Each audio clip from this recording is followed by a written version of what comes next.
Hola, buenos días. Hoy es miércoles 28 de octubre del 2020, el año de la pandemia.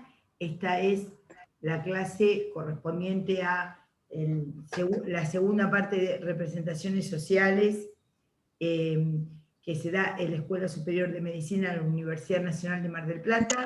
Y esta es la cátedra de Psicología Comunitaria, Social e Institucional.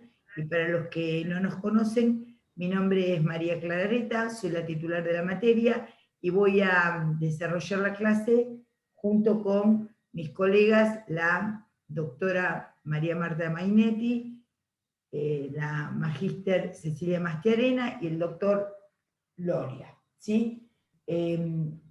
Así que vamos a plantear, vamos a dar comienzo a la introducción de la clase.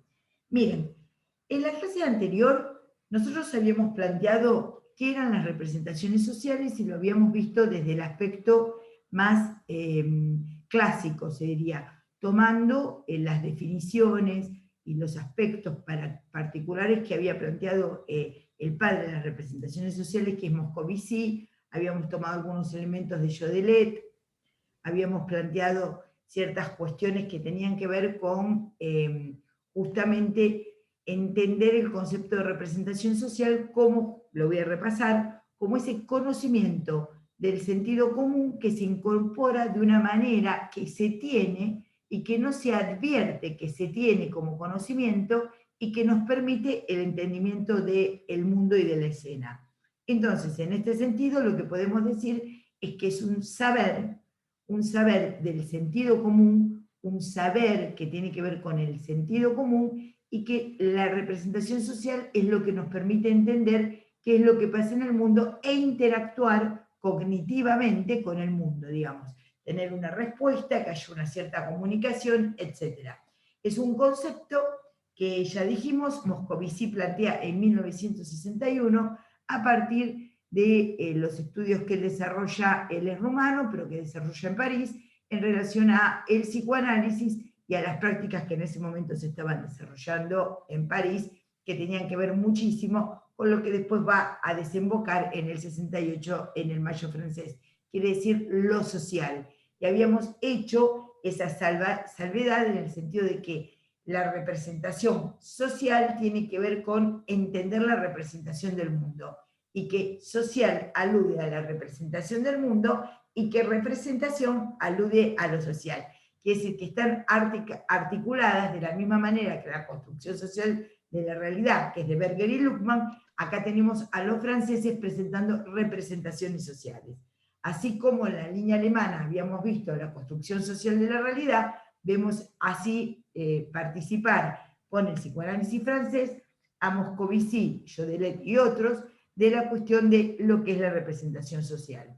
Hoy vamos a dar una versión, aunque vamos a incluir una gran intelectual norteamericana, que es Susan Sontag, pero vamos a incluir a ciertos textos que tienen que ver con nuestra lengua, con el castellano, con el argentino, y vamos a dar a Rodríguez Alzueta y vamos a después leer un breve texto que yo había escrito en relación a la pandemia. Entonces, lo que vamos a plantear es, no sé por qué quedó fijada en otra foto, en otro Gusti Acosta Paine, no sé por qué. Bueno, Arriba a la derecha anda vista y pone vista del hablante. ya puse vista del hablante, sí, Speaker View. Sí. Y Sí, entonces, si no sé. silencias a todos, por ahí. Ya lo silencié, ya están Ah, todos silenciados porque, bueno. Entonces hoy vamos a tomar a dos autores y vamos a leer un breve texto que yo había trabajado. Los autores son justamente Esteban Rodríguez Alzueta, que es alguien que vino y tiene conferencias dadas el año pasado en la facultad de nuestra Escuela Superior de Medicina, y que es un sociólogo y abogado penalista argentino, que es egresado de la Facultad de la Universidad Nacional de La Plata y trabaja en la Universidad Nacional de Quilmes. Él ha escrito, justamente, entre otros muchos ensayos y textos, ha escrito dos libros que se llaman, uno El pibe chorro y otro vecinocracia. Así que vamos a empezar con el concepto de que cómo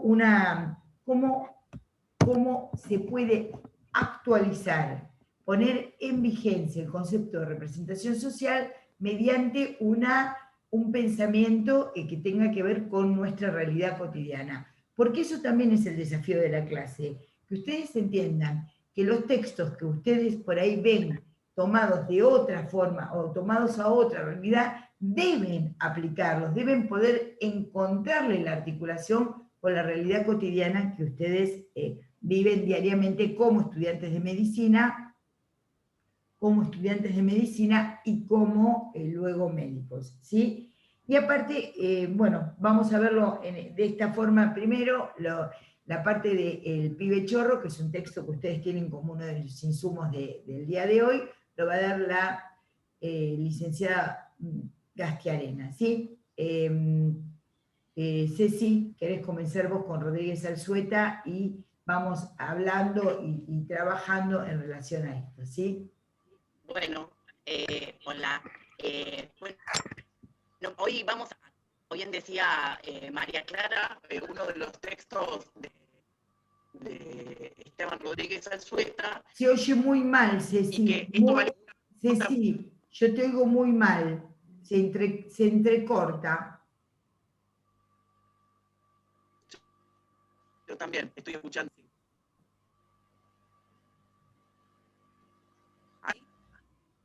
Porque los que dicen que se escucha raro porque hay fallas en la distribución de internet, entonces es insustentable la dimensión de los wifi de internet. A ver, es la conexión. Ahí me escuchan. Más o menos. A ver No. Cambia el teléfono. Porque después les decimos no se puede dejar la clase grabada para YouTube, si se escucha hacia la profesora.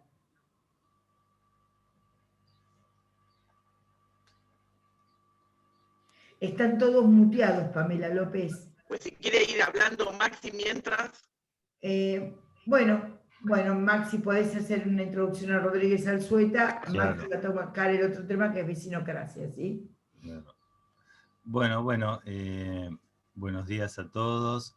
Mi intención era compartir con ustedes algunos tópicos fundamentales del texto Vecinocracia. Rodríguez Alzueta, como les comentó María Clara, es un abogado y sociólogo, es docente universitario también, y escribió este texto que me parece muy interesante porque enmarca la teoría que nosotros estamos desarrollando referida a las representaciones sociales en un contexto cultural y político bien nuestro, ¿no? Digamos, si ustedes tuvieron oportunidad de leerlo, se habrán dado cuenta de que Alzueta habla de cosas que nos resultan bastante cotidianas y en particular de esta noción que él denomina vecinocracia, ¿sí? Que es el gobierno de los vecinos, ¿no? Eso sería literalmente vecinocracia, y tiene que ver con algo que él denomina la reducción de la política o de la dimensión política del hombre a la búsqueda de la seguridad, digamos. Es decir, él dice que ya el hombre no se concibe fundamentalmente como una persona que se realiza Maxi, viviendo. ¿te podés acercar Sí. un poco más al micrófono? Ahí está.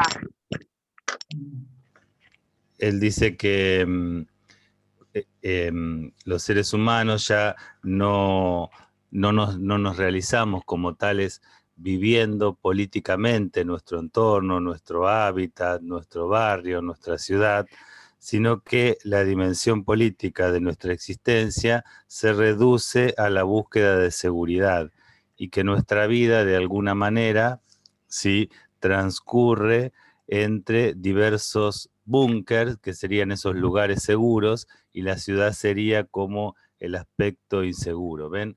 Acá estamos atravesando un tema que es central en nuestra materia, que es la relación como nosotros dijimos, entre el ser humano, entre la persona y la sociedad, la comunidad, entre lo privado y lo común, ¿sí? Entonces, en este sentido, Alzueta lo que marca es que hay de alguna manera un nuevo sujeto social, que serían estos vecinos, cuya existencia transcurre en torno a la búsqueda de seguridad, y hay enfrente de ellos, ¿sí?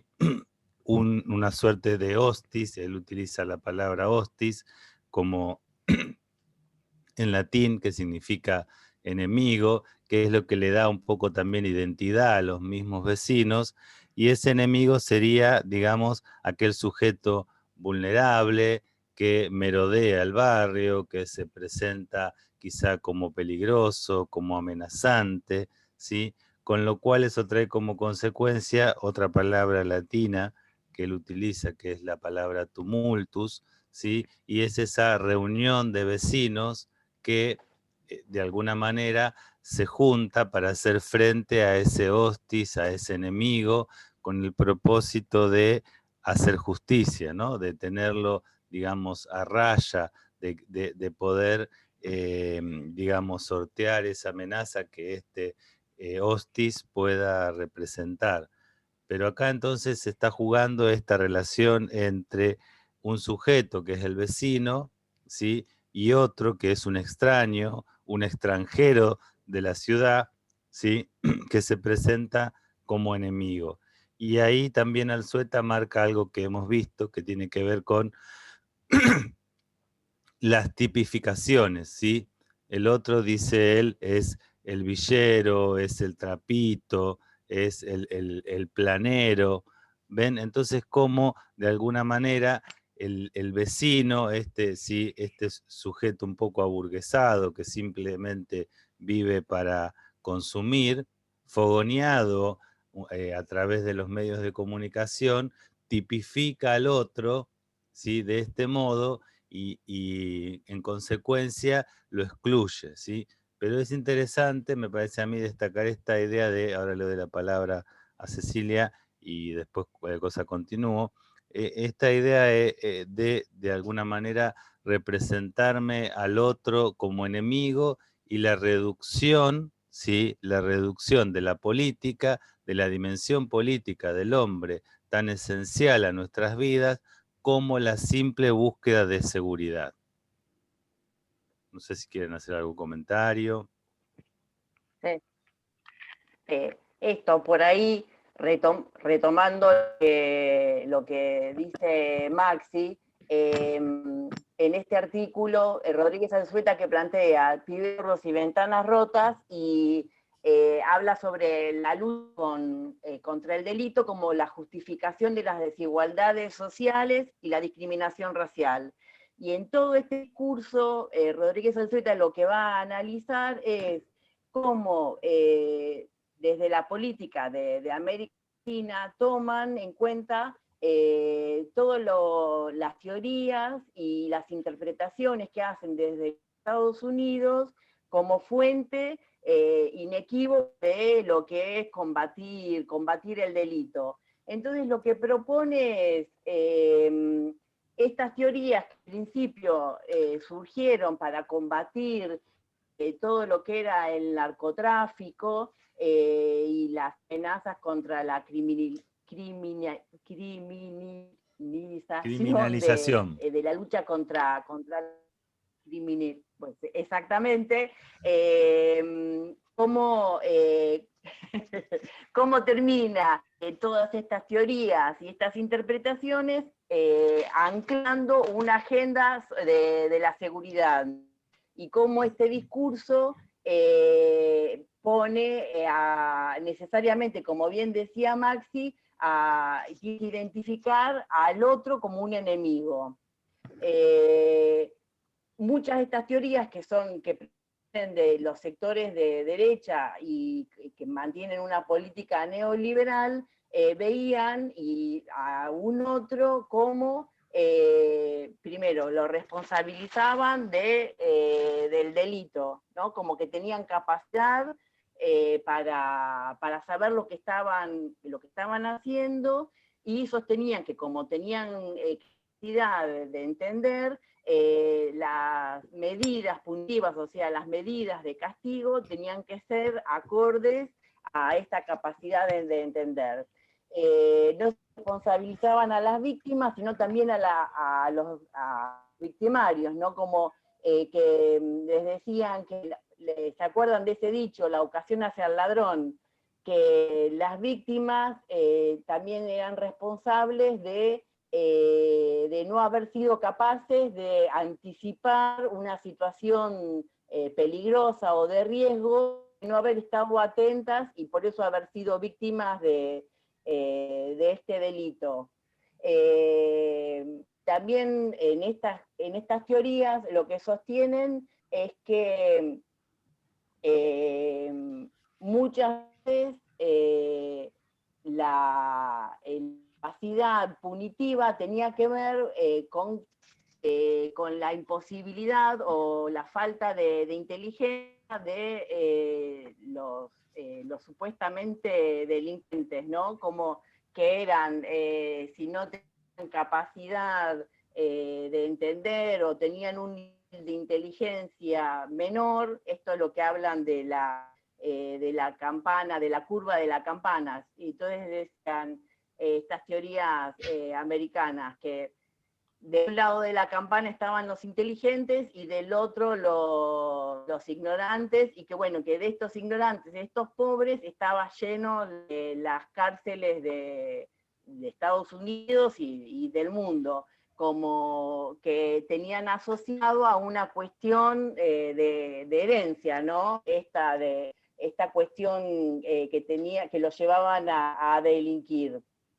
Y otro también, en otro apartado que habla entre la falta de inteligencia y el déficit de autoridad, retoma algo que nosotros trabajamos clases pasadas con Berger y Luckmann cuando habla de la socialización primaria. ¿Se acuerdan? Que lo que planteaba Berger y Luckmann era que la socialización primaria se daba en los primeros años de vida, principalmente al interior de las familias. Bueno, uno de estos autores, que se llama Hirschi, plantea que falta de socialización primaria es un déficit cultural y es la causa del delito callejero, y que los orígenes de la criminalidad deben ser buscados entre los primeros años de vida, cuando el niño permanece y está bajo el control y supervisión de la familia. Y entonces, fíjense ustedes qué interesante, la lectura que hacen estos autores es que como está bajo control y la supervisión familiar, el Estado no es ni la causa ni la solución del delito. Entonces se descienden de estas soluciones o de este sostener a las familias que están en situaciones conflictivas con alguno de sus miembros. Entonces, también lo más significativo es que todas estas tías no tienen más de 25 años. Entonces, también para que podamos darle un marco histórico a desde dónde venimos de hace nada más que un cuarto de siglo. Dice que, bueno, que no es casual que las familias, entonces hace toda una orientación, toda una descripción de las familias, si son madres solteras, si son familias, ellos llaman disfuncionales, si un miembro tiene algún conflicto con la ley penal, bueno, dice que entonces estas familias, como tienen algún miembro que delinque, tienen que perder los beneficios sociales que alguna vez pudieron adquirir.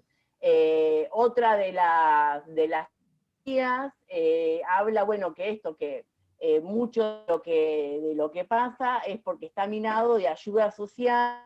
Entonces,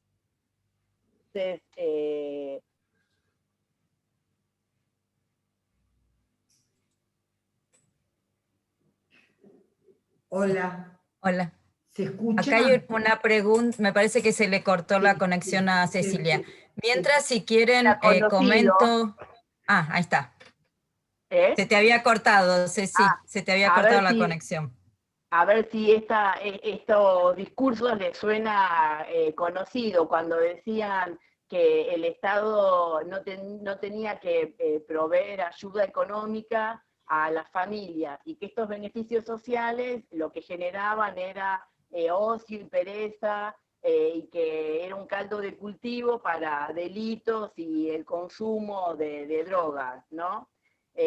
Bueno, muchos de los políticos en la Argentina también han sostenido estas burradas.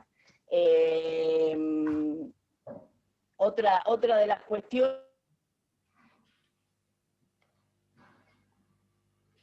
Bueno, Otra vez se se le Sí. corta, se ve que tiene inestable la conexión. Sí. A mí me parece que hay algo interesante acá que pregunta Rocío, ¿no? La diferencia entre neoliberales y neoconservadores, porque tiene que ver con las diferencias en las representaciones sociales que cada una de las posturas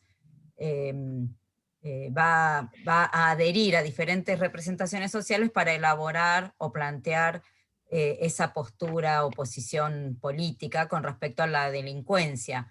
Por ejemplo, lo que plantea es que desde una postura neoliberal, el delincuente es una figura, dice, racional, es un sujeto libre, es decir, pone toda la causa del delito en su propia responsabilidad, porque es justamente un enfoque, dice, responsabilizante del delito, y también de los victimarios, es decir, cuando se le dice, bueno, te pasó esto porque hiciste tal cosa y fuiste por donde no tenías que ir, o te vestiste de tal manera, ¿no? Entonces, ambas, tanto las dos posturas, tanto la neoliberal como neoconservadora, lo que hacen es evitar o dejar de lado explicaciones sociales, históricas, culturales, ¿no? Ambas lo centran, diríamos, de una forma individualista. La diferencia sería que para los neoliberales el delincuente puede elegir libremente, entonces es su responsabilidad, y para los neoconservadores ese delincuente ya es así porque genéticamente y por cómo era su familia, entonces ya sí o sí es delincuente sin posibilidad de salir de ese lugar, por lo tanto no tiene solución, y la única manera es excluirlo, encerrarlo y no reinsertarlo. Pero ambas tienen en común esto de dejar de lado las cuestiones sociales y culturales, y se basan en distintas representaciones sociales de la delincuencia. ¿Se entiende?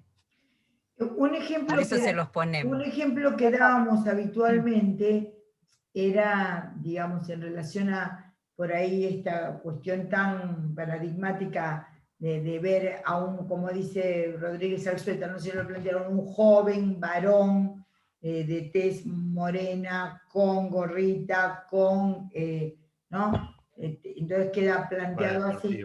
Pero creo que Rita Segato, lo habíamos dado ya en otra clase, yo por lo menos lo había comentado, es el que dice que rápidamente cambiamos nosotros de clase social sin habernos movido ni un instante del mismo lugar donde estábamos. Antes, cuando había aviones, uno podía subir a Ezeiza y sentirse que era una clase social acomodada, porque tenía el hecho de ir por ahí por tercera o cuarta vez a Nueva York, y apenas bajaba de Nueva York en el mismo avión, ya pasaba a ser un hispano y un sospechoso.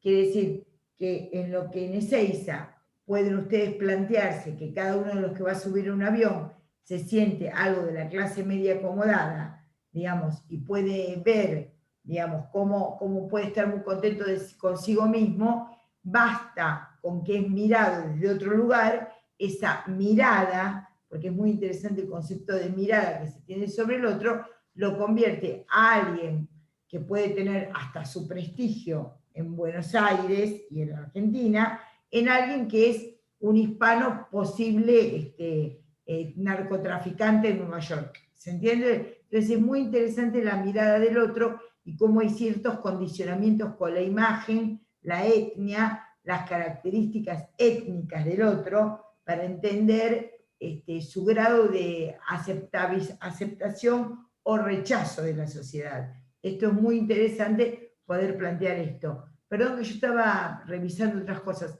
Lo de la metáfora de las ventanas rotas, ¿lo plantearon? No. Porque Algo no, mencionó no. Cecilia, pero... porque está en Pibe Chorro, ¿no? Sí, ¿me escuchan Sí. ahí? A ver, Sí. Cecilia, si podés retomar porque se entrecorta. A ver, Ceci, gracias. Bueno, esto de cómo también es interesante. ¿Ahí me escuchan bien? Sí, yo por lo menos. Cómo es interesante cómo plantea el tema de el delito y cómo se termina leyendo socialmente todos estos grupos que tienen un comportamiento en lo comunitario y que terminan siendo no el que delinque, sino el que a mí me llama la atención, ¿no? Como el que tiene una venta ambulante, los que son grafiteros, los que bailan una murga, los que andan tomando cerveza en la esquina, en la esquina de mi casa, cómo estos también se pueden leer como peligrosos, ¿no? Lo que plantea es, en esto de las ventanas rotas, dice que es una teoría que se convirtió en un instrumento de legitimación de tolerancia cero.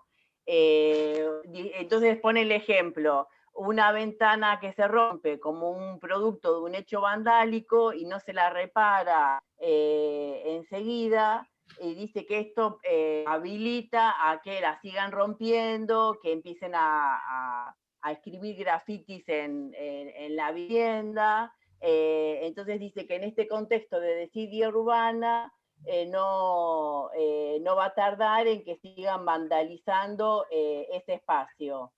Dice, como lo plantea como que las ventanas rotas son un caldo de cultivo de la criminalidad callejera, y en esto puede tomar el tema de una representación social, ¿no? Como estos chicos que andan en banda terminan siendo peligrosos para las bases morales y materiales del resto de la comunidad. Lo que también explica es que sí. No, que quería decirles que la teoría de las ventanas rotas se las planteamos porque es una teoría, una metáfora que se utiliza habitualmente y nos parece importante que en medicina, en la facultad y sobre todo en nuestra materia, ustedes aprendan como futuros médicos y médicas que van a ser y como profesionales también ciertas lecturas que tienen que ser necesariamente sociológicas. Entonces esta teoría de las ventanas rotas es una teoría amplia, no es una ocurrencia de Rodríguez Alzueta. Lo digo, sí, ahora lo explicamos nuevamente. Lo digo porque es una teoría, no me acuerdo en este momento del autor, es un autor americano, el de la teoría de las ventanas rotas. Ahora lo buscamos con exactitud, que es el que plantea que, sí, yo lo diría, piden volver a explicarlo, Cecilia, digamos, yo diría, no sé si ustedes saben las leyes de la termodinámica y la ley de la entropía. ¿Conocen las leyes de la termodinámica y la segunda ley, la ley de la entropía? ¿La vieron? Sí, muy bien, muy bien. Bueno, la ley de la entropía, ustedes recuerdan que es la segunda ley de la termodinámica, y lo que explica es que todo sistema, cuanto más complejo es, más energía necesita para su autoconservación, ¿verdad?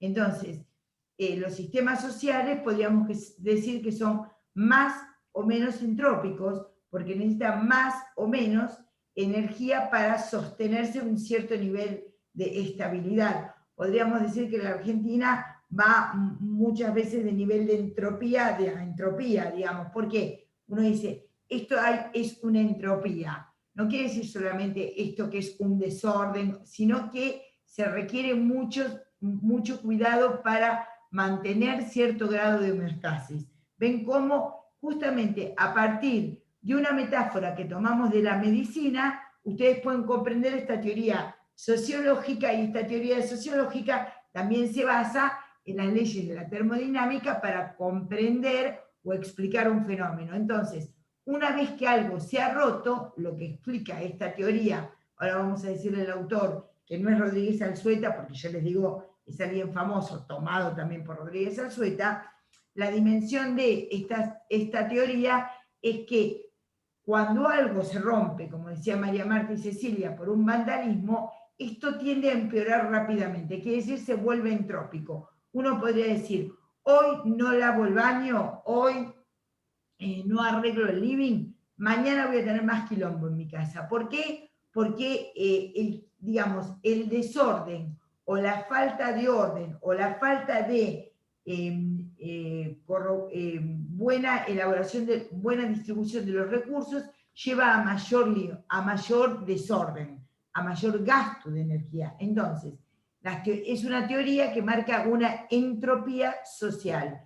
Una ventana rota, basta, dice esta teoría, que alguien por vandalismo rompa una luz o rompa una ventana y eso rápidamente se va a convertir en un desborde. Entonces, esto es lo que un poco critica Rodríguez Alzueta, diciendo que esta teoría es criticada por Rodríguez Alzueta y otros autores, en el sentido de que, bueno, las sociedades también se manejan entre vidrios rotos y quienes reparan los vidrios, ¿entiende? Pero es muy importante. ¿Sí? La teoría es de Wilson, que le escribió con George Kelling: reparar las ventanas rotas, la restauración del orden y la disminución del delito en nuestras comunidades. Ahí está. Esto es lo que plantea Rodríguez Alzueta. Sí. Sí, no, le voy a pedir ahora lo vamos a anotar en el chat, de quién es la idea central que toma, ¿sí? Gracias. Ahora yo... Y dicen también que es la base de lo que se llama tolerancia cero. Tolerancia cero. Sí. Que no sé si ustedes lo conocen, lo de tolerancia cero, porque son muy jóvenes, pero hasta hace unos 20 y pico de años, antes de que ustedes nacieran, 25 quizás más, ir a Nueva York implicaba un gran grado de peligro, bajar a los subtes de Nueva York, andar por ciertos lugares como Brooklyn, por ejemplo. En cambio, a partir de una decisión política y de un alcalde de Nueva York que se llamaba Giuliani, digamos, lo que hizo fue plantear tolerancia cero y el índice de criminalidad bajó sustantivamente en Nueva York. No quiere decir que no haya criminalidad. Y otra cosa que vuelvo a explicar es esto, que aunque ustedes crean que acá todos los días se mata a alguien porque los noticieros le mandan esa teoría, en general es uno de los países, después le vamos a dar la estadística correcta, donde no hay un alto índice de criminalidad, aunque parezca mentira, porque lo que uno más o menos maneja, o lo que ustedes pueden pensar, digamos, es que los noticieros van a manejarse con números exactos. Y en realidad, como dijo Maxi, los noticieros lo que hacen son formadores de opinión, ¿sí? Sí. Esa es la teoría de... Por ahí, para retomar de las ventanas rotas, ¿no? Que lo que apunta también es a reasignar el rol de la policía, a darle mayores facultades para su intervención y que los vecinos participen en las tareas de control, ¿no? Por ahí también es para recalcar una cuestión que trabaja en los dos textos Rodríguez Alzueta, que no hay, para que tengamos en cuenta, que no hay detenciones por averiguación de identidad o averiguación de antecedentes sin procesos de estigmatización social. Esto no es gratuito. El parar al pibe o a los hombres que tienen capucha, que tienen todo un rótulo o una etiqueta, y pedirle los documentos y hacerle todo un tipo de averiguación de antecedentes. Esto no solamente no es gratuito, sino que lleva a un deterioro también en la convivencia social, ¿no? Que los bajen el colectivo, que los paren en las esquinas, solamente por ser portador de cara o portador de una vestimenta. También lo que sostiene para Rodríguez Alzueta es que estos son los delitos que se llaman sin víctimas o delitos de calidad de vida, ¿no? Estas conductas desordenadas, esto de tener toda una mirada de pensar que el que rompe una ventana después puede ser un delincuente mayor, que tiene también toda una connotación hacia el interior de la comunidad, ¿no? Dice que lo que para antes en un estado de bienestar había instituciones que contenían a estos jóvenes y no los criminalizaban y no judicializaban estas situaciones vandálicas, lo que está pidiendo toda esta teoría es criminalizar, judicializar estas situaciones, que no siempre conllevan a una disminución de estos delitos menores y no siempre tienen una respuesta, ¿no? Lo que por ahí hoy decía María Marta, entre los neoliberales y los neoconservadores tienen una mirada del hombre. Lo que los dos están de acuerdo es que no tiene que funcionar un Estado presente donde contenga y donde pueda mediar estas situaciones con instituciones que den respuestas a la contención social.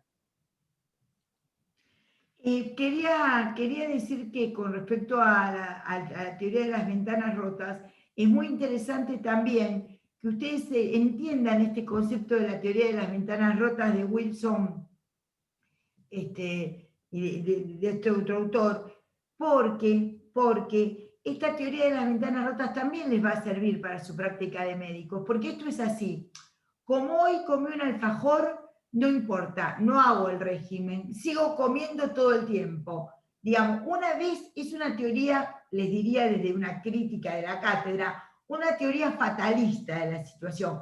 Una vez que acontece algo malo, va a seguir pasando lo peor y esto es irreparable y esto es imparable.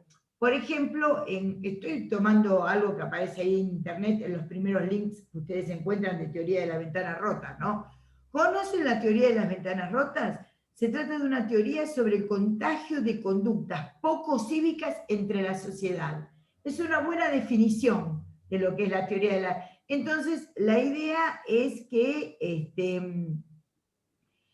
bueno, es de la Universidad de Stanford, pero bueno, me parece que es interesante que ustedes lo lean, aparte se lo vamos a tomar en el parcial, digamos, ¿no? ¿Qué significa esto de la teoría de la ventana rota? No solo porque es un modelo que puede aplicarse a lo social, sino que es un modelo que también puede y debe aplicarse, y debe tenerse en cuenta porque enriquece la clínica cotidiana de los médicos, digamos. Porque algo esté funcionando mal no quiere decir que eso rápidamente no vale la pena intervenir o no vale la pena que el sujeto, el consultante, el siguiente, el paciente, tome otra conducta, ¿no? Sino que, bueno, ya empezó con esto, ya es una teoría fatalista, como si a uno cuando le va mal algún día que le puede ir mal, va a pensar que le va a ir mal el resto de los días. Bueno, no necesariamente es así, acontecen cosas que son muy feas algunos días y por ahí algunas veces mejoran. Hablando de mejorar y de cosas buenas que suceden los días, hoy es el cumpleaños de nuestra JTP, que no lo dije mientras que estábamos grabando esto, quedó fuera de la grabación, así que le deseamos un feliz cumpleaños acá a la licenciada Cecilia Gastiarena, que es nuestra JTP. Así que hay cosas que pueden suceder, pero por favor, es un gusto trabajar con vos desde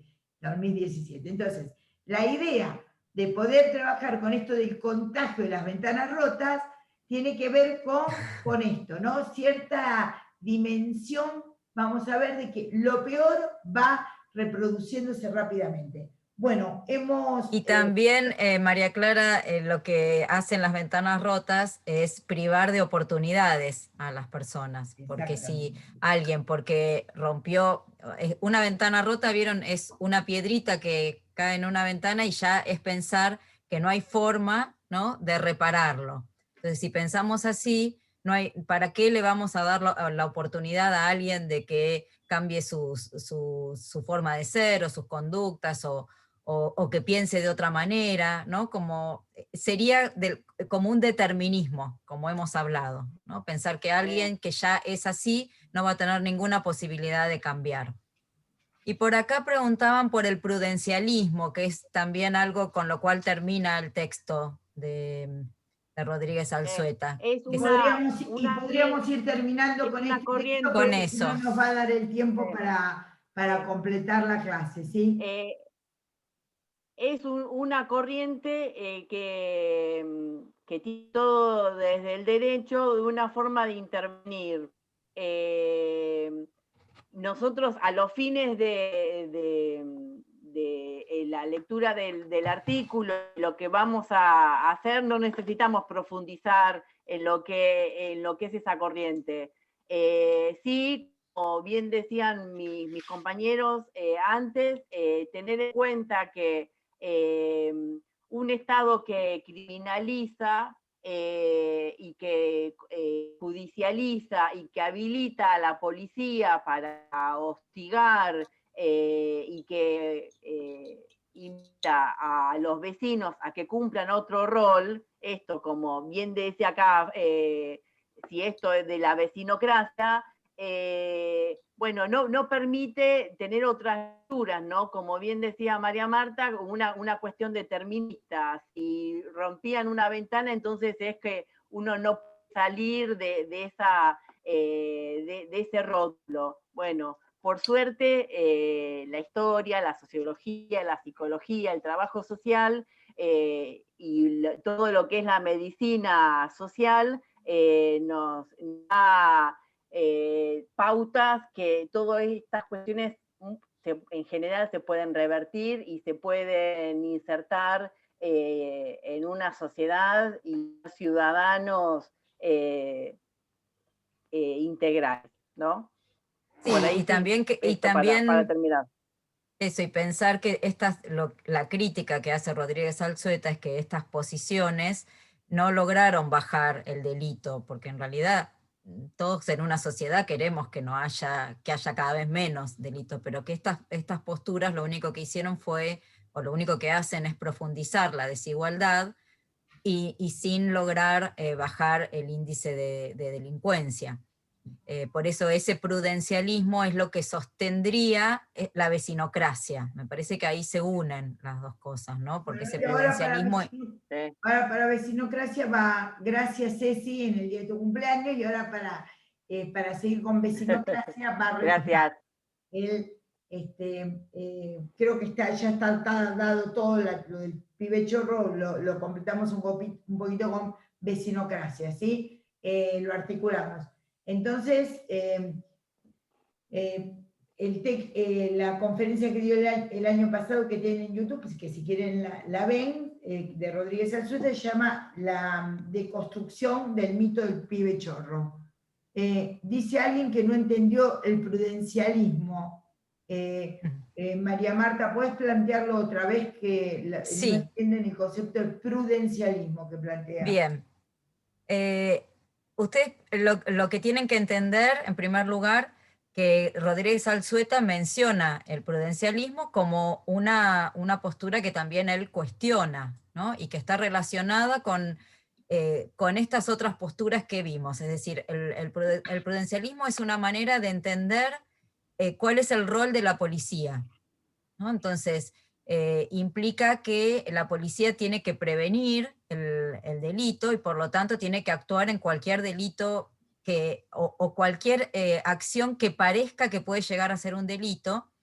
Eso implica que no tenga ataduras, ¿no? Es decir, que puede actuar, ¿no? Preventivamente, diríamos, entre comillas, estaría ahí, y que justamente son los mismos ciudadanos los que tienen que controlar y ejercer esta tolerancia cero como un compromiso, lo dice como un compromiso cívico. Entonces todos estos vecinos tienen que estar alerta de lo que sucede en los lugares para poder actuar y prevenir. Solo que, digamos, la crítica que él hace, que no sería una prevención en el sentido que podríamos darle. Es decir, si acá les preguntáramos, bueno, ¿cuál sería la manera de prevenir el delito? ¿Qué piensan ustedes?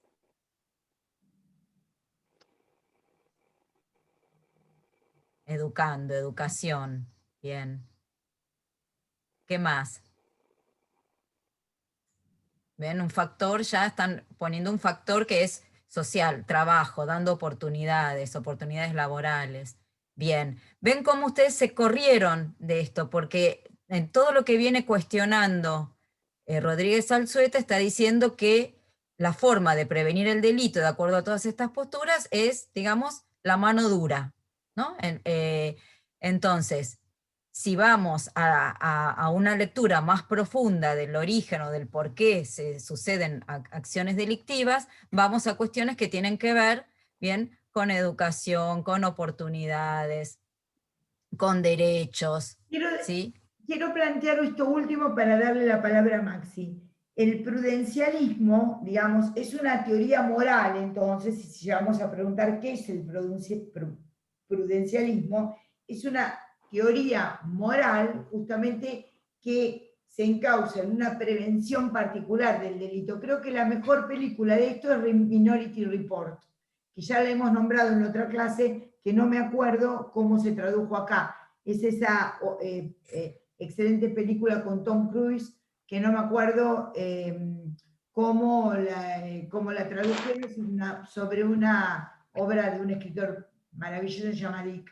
Entonces, en ese punto, en Minority Report, ¿qué aparece? Aparece una sociedad en donde la policía, digamos, toma al delincuente mediante un procedimiento que tiene que ver con sensaciones que se tiene que tener con respecto a Minority Report, se llama la película, ¿sí? Minority Report, el actor es Tom Cruise. Entonces, era una película de unos 10 años más o menos. Es muy interesante, sigue teniendo una alta vigencia hoy para verla, es entretenida.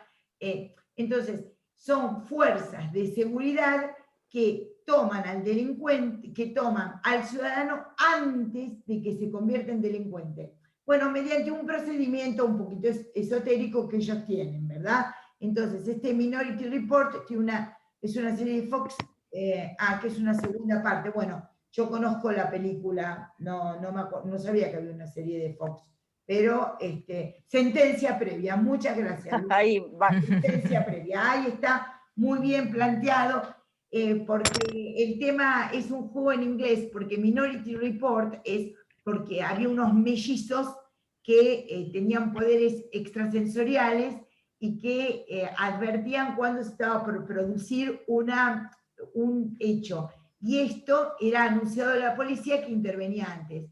Pero lo que el Minority Report era un reporte que se hacía sobre que a veces esto fallaba en los mellizos y había una replicación de la misma imagen y era tomado como culpable alguien que era inocente. Entonces se exceptuaba este Minority Report, este reporte menor, era exceptuado, entonces el sistema era manipulado por, digamos, no teniendo en cuenta este Minority Report, era tomado en cuenta por el orden del poder.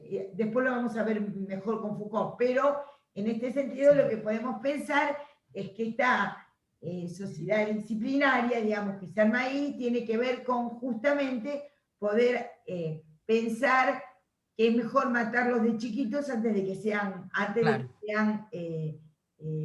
delincuentes, ¿no?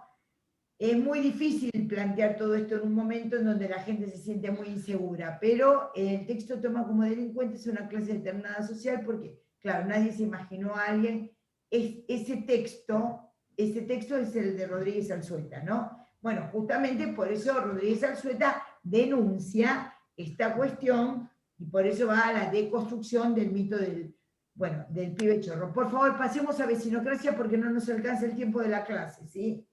Porque ya pasó una hora y dimos un solo texto, ¿sí? Bueno, vamos, lo podés ir marcando, ¿sí? Hola.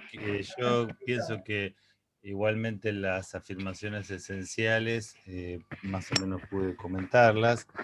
Me parece a mí importante, nosotros cuando hablamos de las representaciones sociales, dijimos que nos permiten como guiarnos dentro del mundo social y que si bien contenían prejuicios, ¿sí?, no estaban totalmente formadas de prejuicios o que no había que identificarlas con los prejuicios. Me parece también a mí que Rodríguez Alzueta nos está alertando fundamentalmente de los prejuicios que pueden tener nuestras representaciones sociales. Es decir, que muchas veces nosotros podemos construir esas tipificaciones que guían nuestro comportamiento social simplemente a partir de lo que nos dicen otros, ¿sí? Y en este caso lo que destaca Alzueta es que la figura del vecino, ¿sí?, construye su representación social del mundo público y de los otros entendidos como los vulnerables, los excluidos, fundamentalmente de una manera crítica. Por eso, por ejemplo, Alzueta compara al vecino con el hombre mediocre de José Ingenieros. Es un hombre que no piensa por sí mismo, que es un hombre que de alguna manera reproduce simplemente lo que otros dicen, es eco. Dice Alzueta que este hombre no tiene voz propia, sino que simplemente es un eco de aquello que los medios de comunicación le transmiten. Entonces, en este sentido, me parece importante destacar esta idea de que si bien las representaciones sociales no son prejuicios, muchas veces contienen prejuicios que es necesario desenmascarar, que es necesario purificar, ¿sí? Entonces ampliar nuestra mirada y no simplemente repetir el discurso que se nos baja desde los medios de comunicación que sirven a intereses específicos dominantes, ¿verdad?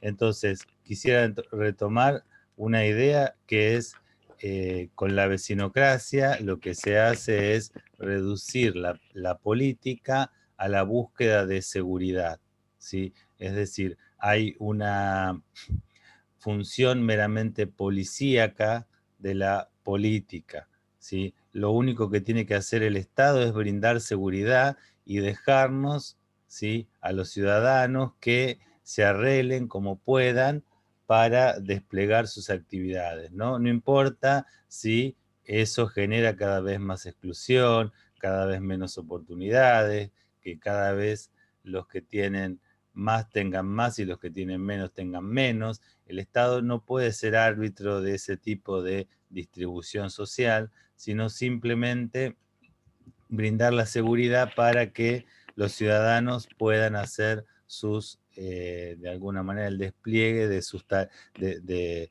actividades privadas, ¿sí? Eso es bien neoliberal, ¿verdad? ¿Sí? Entonces, también lo que destaca Rodríguez Alzueta, sí, es que el espacio público entonces deja de ser un espacio de encuentro, deja de ser un espacio concebido para el encuentro con el otro y para la deliberación, que es lo propio de la democracia. El espacio público pasa a ser como un lugar de miedo, un lugar que simplemente hay que transitar, ¿sí? Y entonces, ¿por qué? Porque es un lugar de violencia. Y parecería que la única respuesta a la violencia es más violencia por parte del Estado.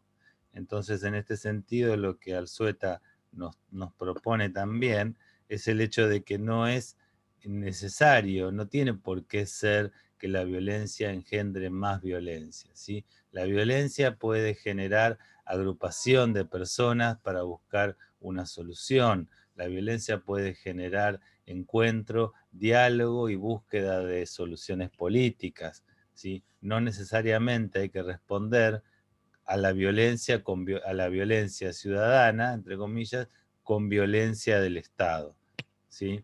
Entonces, y ahí entonces se vuelve a remarcar esta idea de esta dicotomía, ¿no? Entre el vecino, que es el encargado de contribuir con la policía para instaurar esta seguridad que excluya al diferente, ¿sí? Y el otro que se presenta simplemente como enemigo y de alguna manera tipificado a través de estos rótulos que uno le va poniendo, ¿no? Como dijimos, es el trapito, es el villero, es el que no trabaja, es el que se junta en la esquina para tomar cerveza, el que se viste de determinada manera, ¿no?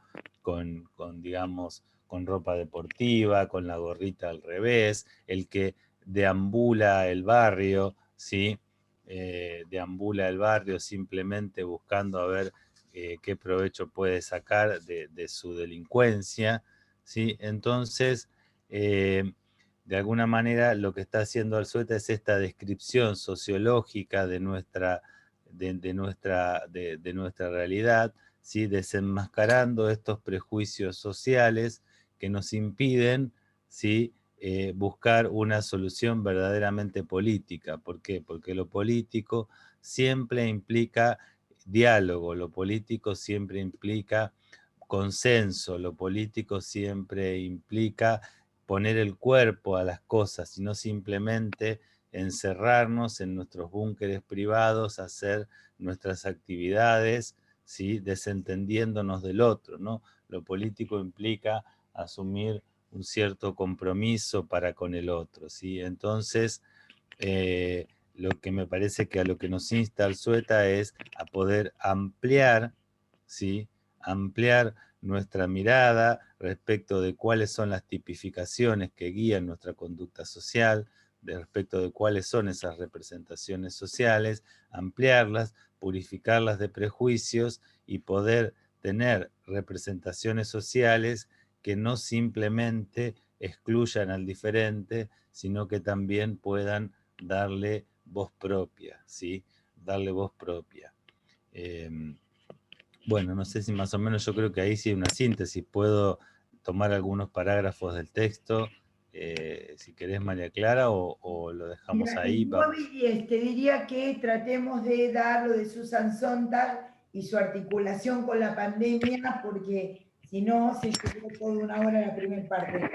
Quiero decir Perfecto. algo con respecto a lo que acaba de decir el profesor Gloria, que es también esta cuestión de que entonces, aunque etimológicamente, como él nos explicó y explica Rodríguez Alzueta, vecinocracia podría entenderse como una palabra sencilla, que es el gobierno de los vecinos, la caracterización que hace Rodríguez Alzueta es otra.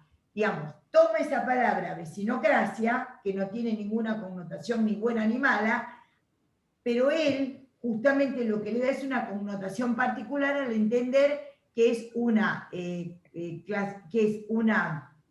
digamos, situación en donde los vecinos empiezan a manejar esta teoría. Uno podría decir prudencialista, como lo explicamos en el párrafo anterior, de sentencia previa, y lo que él llama lógica movilera, que hay una imagen muy interesante que él dice, obviamente, si uno va a una madre que le mataron recién a un hijo, y le pregunta, ¿qué quiere? Bueno, quiero que lo maten, que esto, que lo otro, él dice, bueno, por ahí, el momento en que uno es víctima de algo, de algún delito, no es el mejor momento para decidir qué se tiene que hacer con ese delito, porque esa es la lógica del show, la lógica del show de la violencia que engendra más violencia. Yo creo que en Rodríguez Alzueta lo que está muy presente es la idea de poder calmar algo del orden de la violencia. Entonces, la vecinocracia como esa tendencia del gobierno de los vecinos, pero de un gobierno de los vecinos, digamos, planteados en la sentencia previa y en la armadura de prejuicios con respecto a los otros. Bueno, entonces, claro, acá están haciendo comentarios que son muy interesantes. Vamos a ir, siendo las 9:10, al otro texto que teníamos de la gran Susan Sontag. Susan Sontag escribió la primera parte del libro, este libro, muchas gracias, Maxi, muy amable. Este libro que se llama La enfermedad y sus metáforas, ¿no? Que es un libro también que constituyó gran parte de lo que es el pensamiento intelectual alrededor de lo que es la práctica de la medicina y las prácticas sobre el cuerpo. La primera edición, no lo recuerdo con exactitud, así que lo voy a... Sí, la de cáncer y la de... Sí, ahora lo vamos a ver. Sí, voy a verificarlo. ¿De qué año es? Si ningún profesor se acuerda, lo voy a verificar ahora. La primera edición, no el agregado de 1986, 84, sino, si alguien lo puede buscar y me lo dice, si lo podés buscar vos, Maxi, me decís en qué año Susan Sontag produce La enfermedad y sus metáforas, y se llama abajo el SIDA y sus metáforas, pero en realidad la primera parte... ¿Es en el 78, puede ser? Me parece que es en el 78, creo que decía. Sí, puede ser. Sí. Y la última es del 10 años después prácticamente, 84, 85, bueno, no me acuerdo. Susan Sontag se termina muriendo de cáncer. En uno de los textos que ahí consta que yo escribí, hay una frase del prólogo de ella que a mí me encanta, y que lo voy a leer porque me parece un parrafito, voy a leer dice,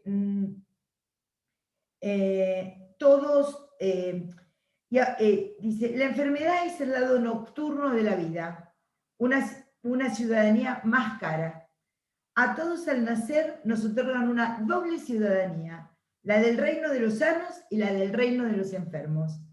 Y aunque preferimos usar el pasaporte bueno, tarde o temprano cada uno de nosotros se ve obligado a identificarse, al menos por un tiempo, como ciudadanos de aquel otro lugar.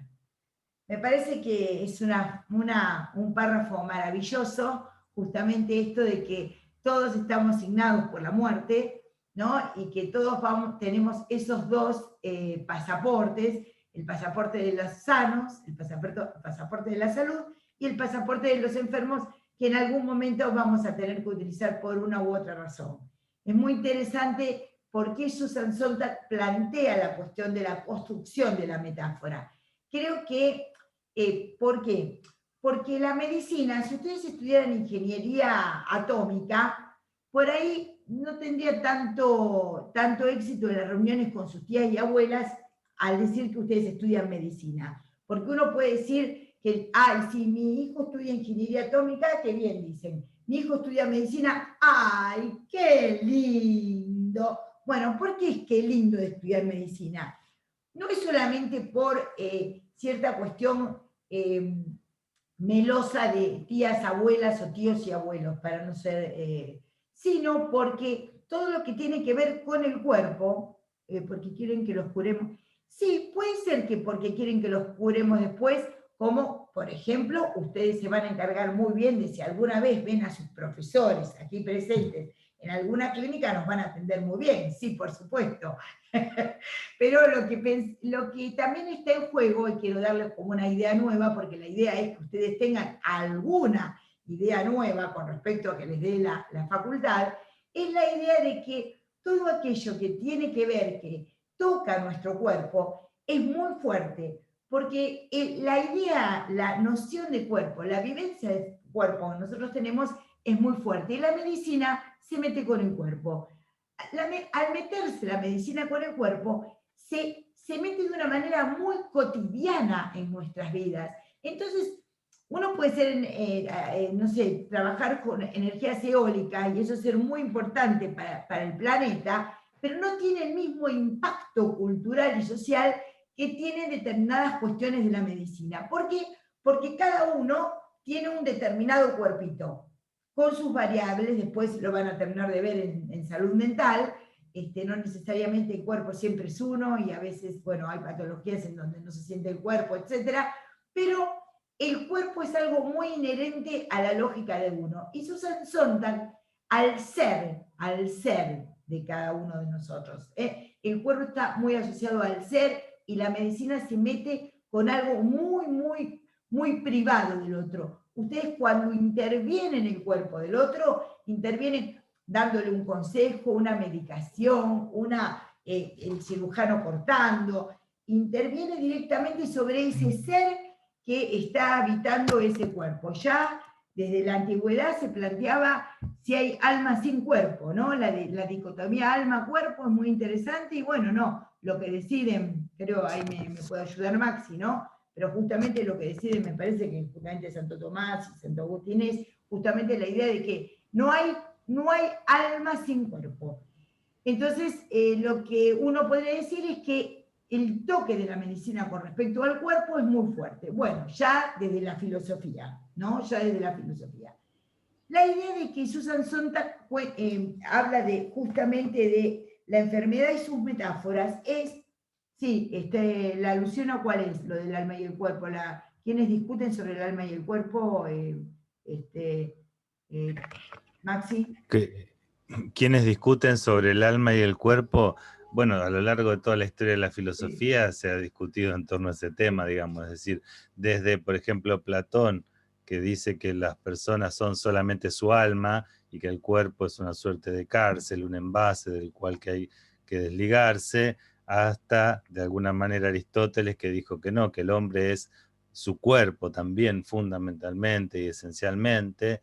Hoy en día solemos de alguna manera estar en el otro extremo, ¿no? Pensar que somos solamente cuerpo y que no tenemos así como una dimensión espiritual que es capaz de permanecer a la corrupción del cuerpo, digamos, es decir, siempre esta dicotomía, lo que sí siempre está de manifiesto es que hay una íntima relación entre lo que nos pasa afuera y lo que nos pasa adentro, ¿no? Exactamente. Digamos. Y el cuerpo es como una delimitación de eso. Por ejemplo, piensen que desde la Segunda Guerra Mundial y a partir de los textos de Hannah Arendt, que es una justamente filósofa y socióloga que plantea cierta cuestión de lo acontecido en Auschwitz, en los campos de concentración, justamente cuando uno puede decir que es la política, es cierta segregación de los cuerpos. Entonces, toda política puede ser también estudiado, planteada sobre la segregación que se hace sobre los cuerpos. Segregación como separación. Entonces las metáforas, voy a tomar una para entender, digamos, voy a generar esta cuestión. Susan Sontag va a ir trabajando en la primera parte del texto de la que me voy a ocupar y después se va a ocupar María Marta, es en cuáles son las características generales de dos enfermedades paradigmáticas del siglo XX, que son la tuberculosis y el cáncer. Y después María Marta va a tomar el SIDA. Pero, de hecho, lo que quiero plantearles justamente es poder pensar que engendrar una metáfora es muy fuerte porque es, como decía Aristóteles, que es una metáfora definir una cosa con el nombre de otra cosa. El ejemplo que nos daban en el colegio secundario, que nos lo siguen dando, que es bastante malo, es decir, caen cristales por tu cara. Cristales está en lugar de lágrimas, pero ahí hay un plus de sentido. Quiere decir que la metáfora es un plus de sentido que se instala socialmente y que nos permite entender a qué remite en un principio una cosa, pero también gana en un sentido de poder entender más profundamente o poder darle una característica a otra. Por ejemplo, si yo digo, fulano es un cáncer, lo que quiero decir, fulano es un cáncer de la política argentina, estoy definiendo mediante la palabra cáncer algo que parece incurable de la política argentina. Entonces, ¿qué estoy haciendo? Estoy tomando de un campo semántico para usarlo en otro campo semántico. Y esa justamente nominación ese engendramiento del sentido, de plus de sentido, que es la metáfora, es algo muy importante porque ustedes se van a dar cuenta que los pacientes que ustedes atiendan, los consultantes, van a estar seguramente enfermos de alguna patología del cuerpo, pero también van a estar enfermos de alguna patología de la metáfora. Los sujetos nos enfermamos también por efecto también de la metáfora. La metáfora nos salva, porque muchas veces, muchas metáforas nos salvan, captar el plus de sentido en el que estamos enredados personalmente, emocionalmente, amorosamente, nos salva, y otras veces, sin darnos cuenta, esa metáfora, ese sentido agregado que tiene la enfermedad, empeora el estado de las cosas. Quiere decir que dilucidar qué es la metáfora es un plus de sentido. La medicina engendra metáforas, por ejemplo, la del cáncer es muy fuerte, poder decir, es un cáncer, creo que lo entendemos todos, pero eso también hace que lo entendamos en el campo de los dichos, en el campo del lenguaje, pero también hace que el paciente con cáncer tenga también otra dimensión de lo que es el cáncer a partir de esa metáfora engendrada, ese plus de sentido engendrado a partir de la propia enfermedad. Yo me hice una lista, María Marta, de las cuestiones que el cáncer y la tuberculosis, Susan Sontag trabaja como dos modelos en oposición, en donde algunas veces coinciden con respecto a lo que es la tuberculosis y con respecto a lo que es el cáncer. Entonces dice que la tuberculosis es una enfermedad misteriosa, que en su momento, antes de que existieran, ¿no?, los primeros medicamentos contra la tuberculosis, implicaba un gran temor porque era una sentencia de muerte, y en realidad ella dice que tanto tuberculosis y cáncer lo que tienen en común es que en el pasado común las dos aludían a la muerte. Entonces, lo que tienen en común para Susan Sontag estas dos enfermedades, tuberculosis y muerte, es que ambas conectaban con la idea de la muerte, ¿sí? Dice que, por ejemplo, digamos que la tuberculosis es una enfermedad que se ve, es un observable, dice Susan Sontag. El paciente tiene tos, está demacrado, tiene fiebre, hasta que sangra en el pañuelo.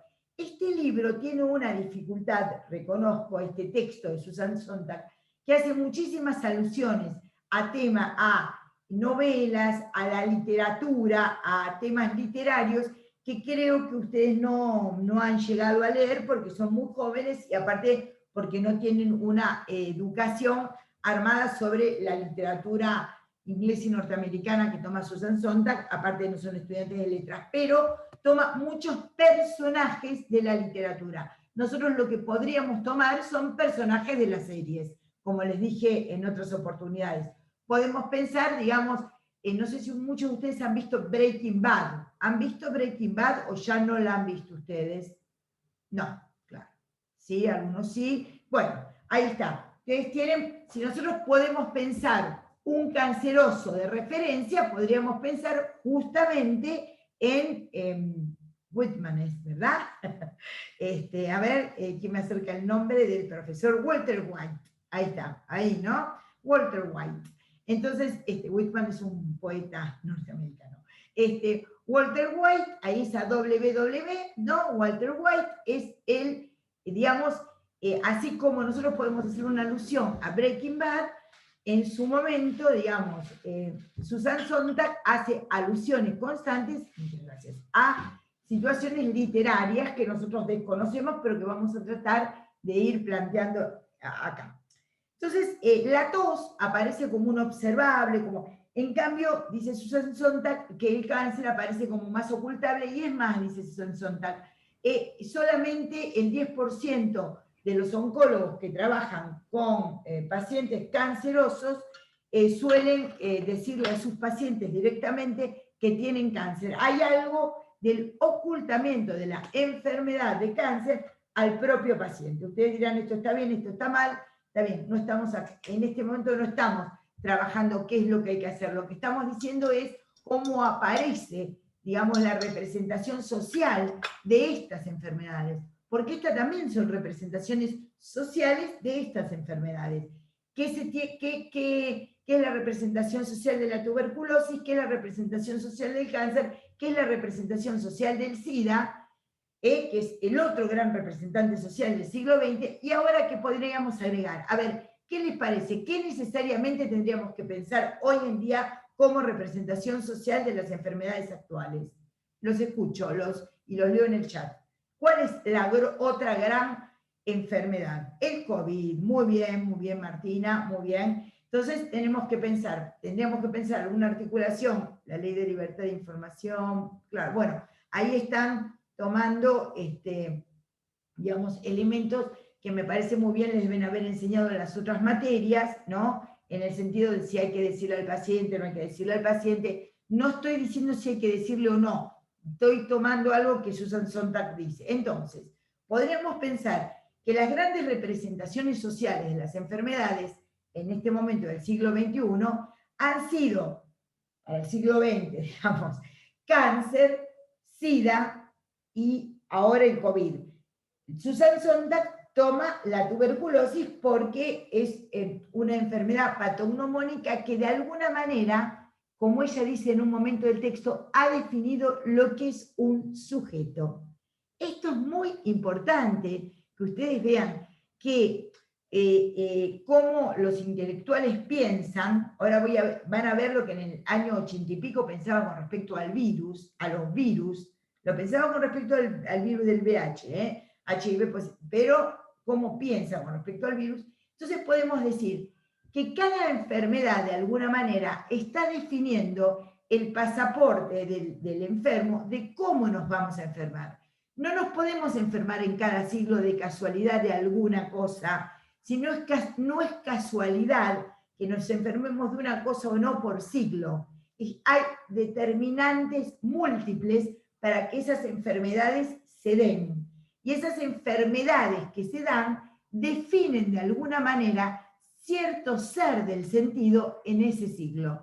¿Se entiende? Entonces, lo que dice de la tuberculosis, ustedes habrán por ahí leído La Dama de las Camelias, o alguien fue alguna vez a la ópera y vio la ópera, no.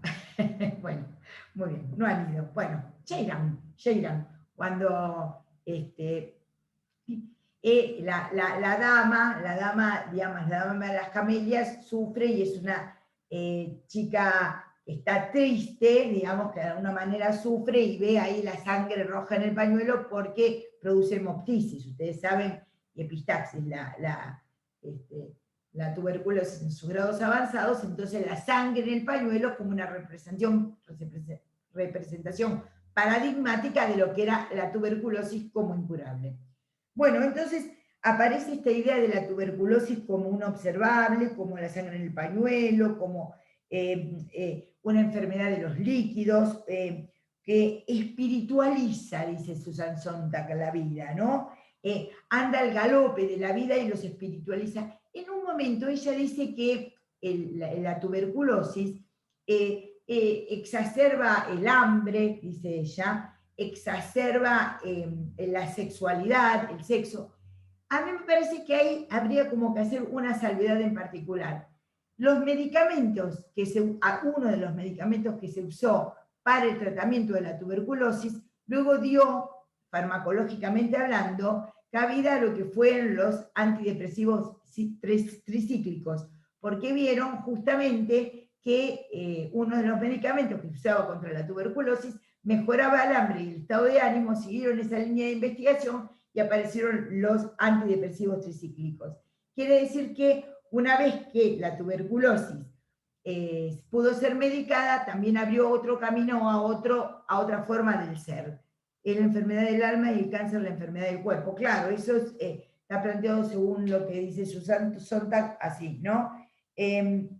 Bueno, habla de Margarita Gautier, que es justamente, o Violeta, según en la ópera o en la obra de teatro, digamos, en La Dama de las Camelias, y se planteaba que la tuberculosis se producía, había que mejorarlos con el cambio de ambiente. Si ustedes le preguntan a los abuelos de ustedes, seguramente alguno de los abuelos de ustedes debe tener algún pariente que dice, sí, como andaba mal de los pulmones, lo mandamos a Córdoba, porque se usaba un clima seco, de altura, en que se suponía que se mejoraban los... hay un famoso texto también de Roberto Arlt, justamente, donde el poeta Raveso plantea la cuestión de que se va a Córdoba, ¿no? Se curaban por el ambiente. Susan Sontag dice que la idea del ambiente seco, del ambiente en altura, tiene que ver justamente con la idea de que la tuberculosis es una enfermedad. Justamente, no había una clínica de tuberculosis en Mar del Plata por el mar. Había, no sé si una clínica de tuberculosis, había un lugar donde se atendía tuberculosis, pero, y en el INE había en el patio del INE un lugar que era como un reloj en el patio dibujado, en donde se ponían a los pacientes al sol, porque se suponía que si tomaban X cantidad de sol por día, iban a mejorar el aspecto tuberculoso. Así que en el INE hay un lugar en donde se hacía esa práctica. En el INE atendían mi tía abuela enfermos de tuberculosis. Claro, porque el INE es el Instituto Nacional de Epidemiología, JARA, y justamente ahí se atendían. ¿Qué significaba epidemiología antes? Significaba todo lo que tiene que ver con las enfermedades transmisibles. Y la tuberculosis se transmite, se contagia en el sentido de que hay algo del amor que contagia, la saliva contagia, el otro tose, el amante tose, y ahí se revela algo del orden de la metáfora de la espiritualidad, dice, ¿no? Bueno, y que Susan Sontag lo que plantea es que aparece como una enfermedad indolora. Dice, mucho de esto es mentira, porque por ejemplo también aparece como una enfermedad de un único órgano, y Susan Sontag dice, la tuberculosis no es una enfermedad de un único órgano, pero es una metáfora, Sofía, no sé qué dijo Sofía. Bueno, la idea, si alguien puede seguir el chat, alguno de los docentes, le agradezco. Entonces, la idea de esta enfermedad de los líquidos, de la enfermedad que hay que poner al sol, que hay que respirar aire limpio, que hay que estar, digamos, es la enfermedad del romanticismo. Y hay un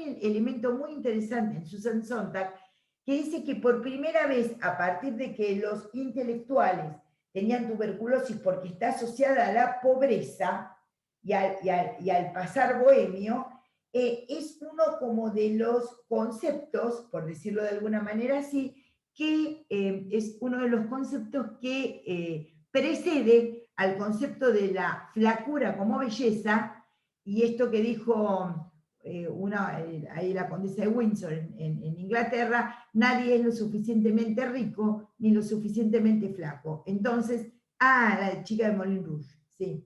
Entonces, la idea de el personaje de Moulin Rouge, la idea de estar muy flaco y de estar pálido y de marca también, la tuberculosis marca, ¿no? Marca una idea, marca una estética, ¿no? Marca la ética de la como una cierta superioridad espiritual, ¿no? Digamos. Y también de estar como no pendiente del cuerpo, ¿no? Digamos, estar como por encima del cuerpo, ¿no? Digamos, tener tanta superioridad espiritual que uno podía estar como al margen del cuerpo, que vos ya marcaste al comienzo, que es tan importante en la identificación de nuestro ser, ¿verdad? Exactamente, es como pinto tanto o escribo tanto que ni como, y soy un poeta en París, y entonces tengo una pinta adelgazada, una pinta dolida, una pinta de intelectual torturado. La idea del espíritu se ve muy presentada en la tuberculosis. Claro, si ustedes ven nuestros tuberculosos en la Argentina, que ha habido un brote, ustedes saben, muy importante, a partir de que la gente no se ha vacunado con BCG, y que el SIDA, el HIV, la enfermedad de SIDA, ha traído un rebrote de tuberculosis, es lamentabilísimo, y en realidad nadie, en general no son poetas, sino pueblos y sociedades por ahí de pueblos originarios que son tomados por la tuberculosis, en lugares de África de muy poco, donde nutricionalmente están muy desvalidos, digamos. Hay lo que en el siglo XIX aparecía como una exacerbación del espíritu, creo que a partir del siglo XX y XXI lo que aparece es como justamente la idea de poblaciones vulnerables y vulneradas. Me parece a mí que esta es una idea mía, lo de vulneradas y vulnerables, en el sentido de que, bueno, la tuberculosis tiene que ver con eso. En cambio, dice Susan Sontag, para oponerle a la cuestión de la tuberculosis, que el cáncer aparece como justamente, dice, a diferencia del infarto agudo de miocardio, el que tiene un infarto agudo de miocardio, el médico le dice, bueno, vos has tenido un infarto, vos vas a tener que cambiar tu forma de vida, bla, bla, bla, bla, bla, bla, bla, y te vas a tener que hacer esto y lo otro. Dice Susan Sontag, por ahí eso es tan peligroso, o en ese momento tienen las mismas probabilidades por el tipo de infarto, por cómo se da, de otro tipo de diagnóstico que implique el cáncer. Pero los médicos suelen dar con más tranquilidad un diagnóstico de infarto agudo del miocardio que de cáncer. Y si yo les preguntara, ¿cuál es el más alto, de qué se muere, cuál es el más alto porcentaje, la incidencia de las enfermedades, la mayoría de la gente, ¿de qué se muere en la Argentina? Muy bien, muy bien, muy bien. De infartos y cardiopatías.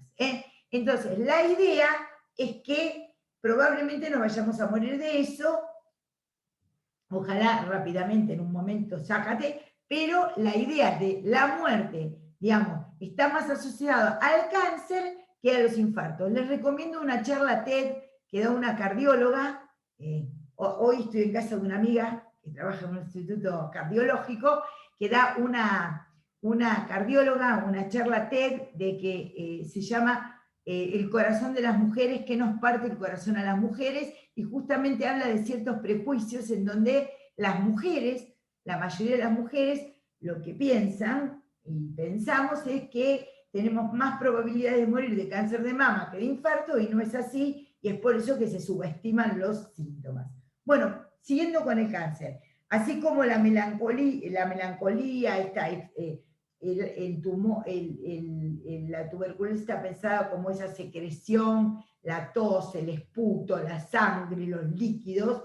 El cáncer está asociado a algo más duro, al tubérculo, al tumor, a la masa invasiva, a la masa que invade, y aparte dice Susan Sontag que no se ve tanto como la tuberculosis, que tiene un devenir menos visible. Habría que estudiarlo ahora, porque también, como el avance de los tratamientos nos permite ver, los pacientes con cáncer viven más tiempo y a veces los vemos más adelgazados, menos adelgazados.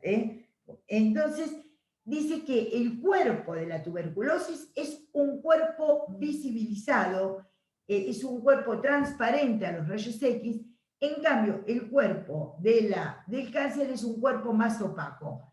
Esto lo podríamos hoy modificar en el sentido de ver todas las resonancias magnéticas, todos los tratamientos por imágenes que ustedes van a ver y se indican en pacientes con cáncer.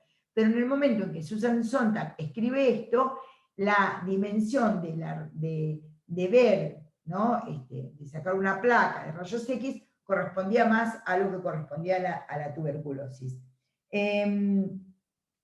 Bueno, hay una degeneración, el cáncer está asociado con la multiplicidad y el compromiso múltiple de órganos, la metástasis. Uno dice, también puede decir alguien, uy, es una metástasis, ¿se acuerdan? También hay chistes, por ejemplo, de contenido racista, que es melanoma, ¿por qué? Porque es negro y malo, Entonces, ustedes ahí pueden ver cómo la definición de una enfermedad justamente define a otro y define una conducta y un grupo social, ¿no? Entonces, dice que también el cáncer está asociado a la mutilación. Piensen el cáncer de mama, la mutilación de la mama, no se hacen operaciones tan grandes como se hacía antes. Creo que el tratamiento del cáncer ha variado sustancialmente con las quimioterapias y la cuestión de poder pensar en la radioterapia también, en otras drogas, bueno, digamos, la idea de la mutilación, de que el cuerpo va a ser mutilado por los médicos para sacar el bulto, para sacar lo malo, cosa que no aparecía en el cuerpo emanciado de los tuberculosos, que parece que se consumen a sí mismos. En cambio, en el cuerpo del canceroso lo que aparece es la intervención de la medicina cortando, amputando, haciendo, interviniendo. Que es una enfermedad, toma ella más de la clase media, dice, la tuberculosis estaba pensada para los bohemios, para aquellos consumidos por la fiebre de la intelectualidad, pero también a las clases o poblaciones vulnerables y vulneradas, y en cambio esto aparece más de la clase media. Habría que ver, yo tengo una amiga que es epidemióloga, que trabaja en el Instituto Nacional de Cáncer, y habría que ver si ahora es una enfermedad únicamente de las clases medias. Pero bueno, y dice que no hay modificaciones con respecto al ambiente. Con esto no quiere decir que no haya factores cancerígenos, como ustedes están viendo en otras materias, que pueden influir, por ejemplo, los agrotóxicos, con respecto al cáncer, sino que el cáncer no mejora cambiando. Nadie va a ir a Córdoba para mejorar de un sarcoma, ¿se entiende? Nadie va a ir a Córdoba para mejorar de un sarcoma. No hay mejorías con el ambiente, y la muerte, que aparecía como un suspiro, aparecía como algo romántico en la tuberculosis, aparece como una muerte difícil, dura, dolorosa en el cáncer. Bueno, María Marta, tardé 12 minutos en decir esto, a ver si podemos avanzar un poquito con lo de Susan Sontag, ¿sí? Sí, buenísimo. No, yo retomo una frase que dice al principio del texto, que dice que ella no va a hablar de las enfermedades en sí mismo, sino del uso que de las enfermedades se hace como una figura metafórica, ¿no?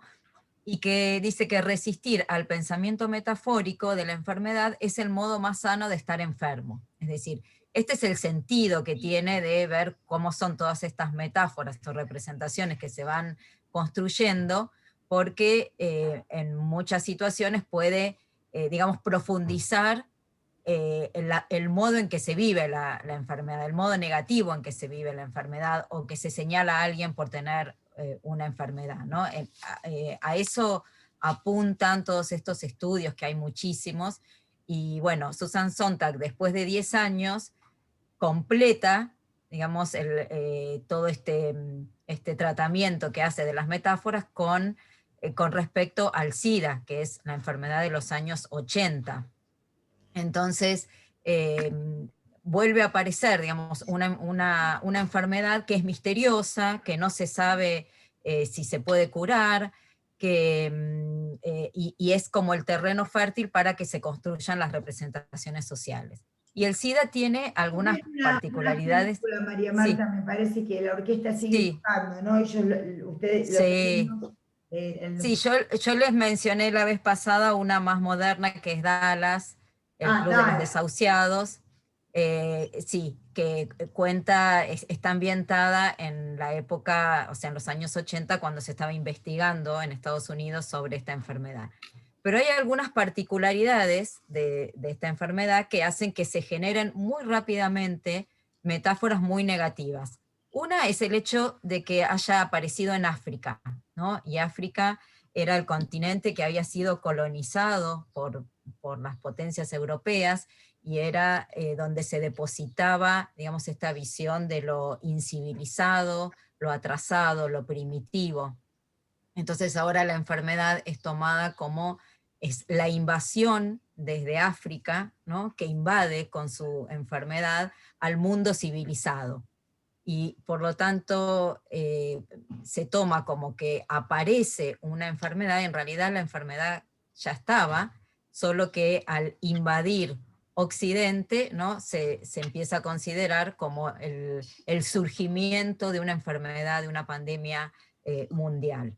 Entonces aparece la idea de invasión, de lo incivilizado, de lo atrasado, y la otra particularidad importante del SIDA es la transmisión sexual.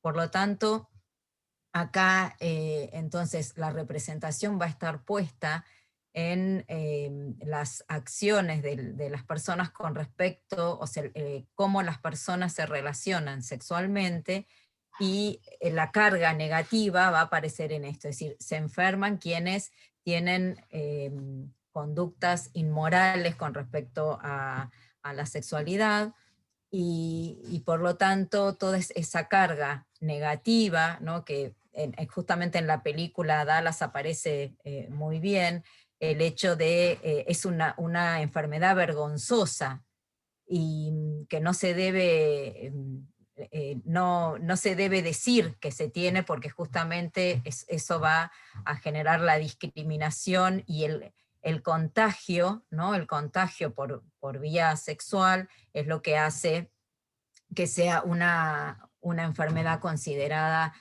muy, muy vergonzosa, ¿no? Como una contaminación, ¿no? Aparece esta palabra, ¿no? La enfermedad como contaminación, todo lo sucio, lo inmoral, está depositado en esto. Así que, María Marta, bueno, sí. no sé si lo escuché porque me levanté 2 minutos, pero te quería decir el concepto de peste. De peste. La peste rosa incluso. Peste rosa. ¿Cómo vamos a ver la dimensión de lo que es la peste? La vamos a ver con respecto a la pandemia de COVID, y vamos a ver cómo Foucault se adelanta, digamos, y habla del concepto de peste cuando habla del panóptico, y lo vamos a ver en la clase que viene. La dimensión de la peste es muy interesante porque es la la gran peste del siglo XX. Bueno, ahora ya inauguramos la gran peste del siglo XX vino por la sexualidad. ¿Por qué? Porque lo que se decía era que era de grupos, primero la peste rosa por los homosexuales. Ustedes saben que creo que el 80% de la transmisión del HIV se hace en relaciones actualmente heterosexuales, ¿no? Entonces, pero de todas maneras aparece el concepto de la peste, de lo que no se puede controlar. Y esta peste rosa, en los años 80 apareció la peste rosa, y ahora en el 2020 aparece otra peste, que es el COVID. El concepto de peste es el concepto de lo que todos nos podemos enfermar. En el COVID podemos hacer los ciudadanos, los buenos ciudadanos, los que nos enfermamos, entre comillas lo digo, en el sentido de entender que no es por tener sexo indiscriminadamente que nos vamos a enfermar, pero ven cómo la idea de peste va haciendo metáfora. Vuelvo a decir, ¿qué es metáfora? Ganar sentido. La peste significa peste, pero también significa otras cosas, y eso es metaforizar. Si ustedes no saben metaforizar, no van a ser buenos médicos, ni médicas. Si ustedes no entienden un poquito qué es la metáfora, no van a entender cosas de la medicina, y no van a entender a sus pacientes, ni van a entender cosas de los textos para ser buenos estudiantes, ni van a ser buenos médicos porque no entienden cosas de los pacientes. Entonces, el concepto de peste lo vamos a ver con el gran autor Michel Foucault. Pero de todas maneras ya lo estamos planteando con Susan Sontag, que obviamente ha leído a Michel Foucault, ¿verdad?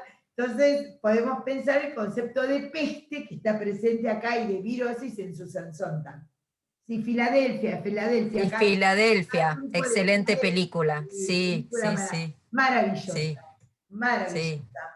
Muy bien. Sí. Yo pensé que era una película que jamás hubieran visto ustedes, pero por eso mencioné otra más moderna, pero es verdad. ¿Por qué se lleva a cabo en Filadelfia? ¿Por qué habrán elegido Filadelfia? Acá es preguntarse el por qué las cosas. A ver, ¿por qué Filadelfia se lleva a cabo en Filadelfia? ¿Por qué eligieron eso? ¿Por qué se les ocurre?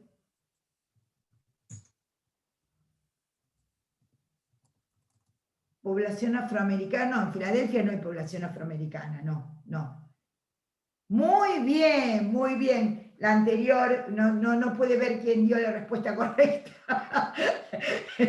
Exactamente, Filadelfia es un lugar en Estados Unidos que es emblemático, porque en Filadelfia surgen justamente las ideas más progresistas con respecto a lo que es lo que va a dar lugar a la revolución, justamente a lo que va a dar lugar a la liberación de Estados Unidos, y ahí aparece la campana de Filadelfia. Entonces, ven que si ustedes no saben ese dato, no entienden algo más de la película. Las enfermedades, los pacientes son como películas, ya les dije. Ustedes entran en el capítulo 18 de la serie, tienen que entender rápido lo que pasó y bien lo que pasó en los otros capítulos. Entonces, ven, ahí tienen un plus de sentido. ¿Por qué Filadelfia y no es Nueva York, donde se filman la mayoría de las películas? Eso es un plus de sentido metafórico. Desde que vi la película tuve que buscar porque Filadelfia... Claro. Muy bien. Bueno, María Eugenia, pero en este sentido, ¿se te ocurrió preguntarte por qué Filadelfia? Eso ya es una posición crítica muy interesante. ¿Por qué Filadelfia? ¿Vieron la serie The Wire? ¿Wire? Bueno, este dice que no mira la tele, anda Franco, vamos, querido, sí, lees todo el tiempo Joyce en griego, estás haciendo traducciones constantemente, vamos, no sean mentirosos. Deben ver eso de los chismes, bueno, por ejemplo, The Wire, ¿por qué es en Baltimore? ¿Me entienden? Bueno, tiene un sentido por qué es en Baltimore, otro día lo hablamos, pero tiene un sentido por qué se lleva a cabo en Baltimore. Digamos, todas las grandes sagas están armadas sobre metáforas, en todos hay un plus de sentido que nosotros quizás no lo tenemos como conocimiento consciente, pero impacta en la fuerza del argumento, en la fuerza de los diálogos, etcétera, etcétera. ¿Se entiende? La dejo seguir a María Marta, ¿qué te interesa? No, ya estamos casi llegando a la hora, no, solo como para relacionar un poco con lo que está pasando actualmente, me parece retomar esta característica de las representaciones sociales que toman de esa dispersión de información, es decir, cuando no tenemos una información certera de la enfermedad, de las causas, de la cura, de lo que sucede, estamos transitándola, entonces la representación social toma una parte de esa información y la convierte en lo general, ¿no? Entonces, así como en el SIDA, bueno, se tomó una parte de esa información que estaba y que era, bueno, que se transmitía a través de las relaciones homosexuales, y se toma como que es la generalidad, ¿no? Y ahí sobre eso se construye la representación social. Y ahora quizás estemos viviendo eso, hay una gran dispersión de información. ¿Qué se estará tomando para construir la representación social? No sabemos, porque no sabemos qué representaciones sociales quedarán como más fuertes de esta pandemia. Pero seguramente se están instalando, y hay investigaciones en este momento que están trabajando esto, ¿no? Pero la representación social toma una parte de eso. Queremos decirles que les vamos a preguntar qué enfermedades toma Foucault para plantear el panóptico, qué enfermedades toma Susan Sontag, digo, para que nosotros les vamos a anoten sobre las cosas que hemos hablado. ¿Por qué? ¿Por qué? Porque entendemos que nosotros como docentes tenemos la obligación de hacer un subrayado a una larga bibliografía que tratamos de acortar, y que nuestra tarea es de alguna manera señalarles cuáles son los puntos importantes, o lo que nosotros queremos, cuáles son las de Foucault. Las de Foucault son dos. La lepra y la peste. La peste bubónica en su momento, pero la peste bubónica, digamos, engendra la metáfora de la peste.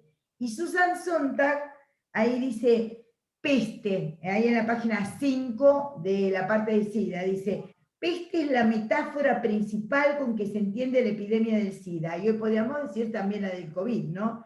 Y por efecto del SIDA, dice ella, la errónea identificación del cáncer con una epidemia, miren cómo lo plantea, hasta con una peste parece alejarse. El SIDA ha banalizado el cáncer, dice. Bueno, eso es un intelectual, ¿no?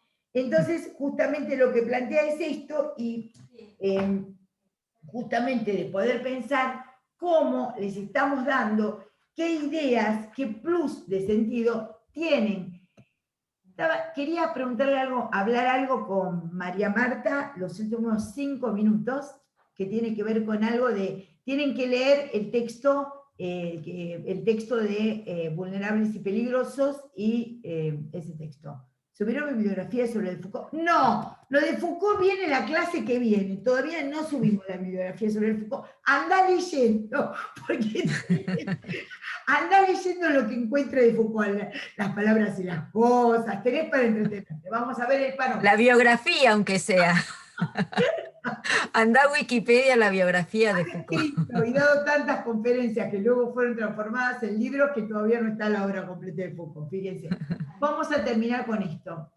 Quería conversar con María Marta lo siguiente. Cuando pensábamos esto de, María Marta explicaba también lo de la peste rosa, el SIDA, pensaba que en nuestro país, y me parece que también en el mundo, la idea del COVID está dando, es un virus que tiene que ver con libertarios y obedientes, como hay como una fantasía de casi renegar un poco del efecto del COVID y poder decir no nos va a pasar nada.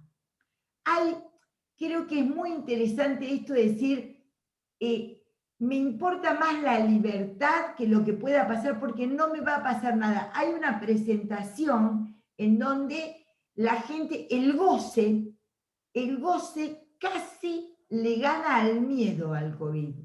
Hay una fuerza de oposición, a mi entender, por lo que voy entendiendo por ahora, ¿no?